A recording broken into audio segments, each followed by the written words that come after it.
তাতানাজ্জালু আলাইহিমুল মালাইকাতু আল্লা তাখাফু ওয়ালা তাহজানু ওয়া আবশিরু বিল জান্নাহ। ফেরেশতা এসে ঘুরে ঘুরে তাদেরকে সুসংবাদ দেয়। এই ঈমান সাহাবায়ে কেরামের ভিতরে ছিল, ঠিক না ঠিক বলেন?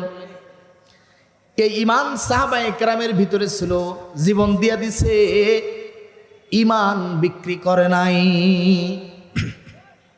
কারণ সাহাবীরা জানতো, নবী বলছেন, মান ক্বালা লা ইলাহা ইল্লাল্লাহ, মান ক্বালা লা ইলাহা ইল্লাল্লাহ মুমিনান বিকলবিহি দাখালাল জান্নাত। যেই মুমিনের ভিতরে কিঞ্চিত পরিমাণ ঈমান নিয়ে কবরে যাইতে পারবে, আল্লাহর হাবিব বলেন ওই ব্যক্তিকে আল্লাহ 10টা পৃথিবীর সমান একটা জান্নাতের মালিক বানায় দিবে।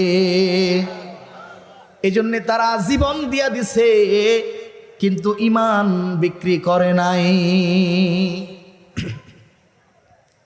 মুসলমান ভাইরা আমার, সাহাবায়ে কেরামের ঈমানের মতো ঈমান হওয়া দরকার আছে না নাই?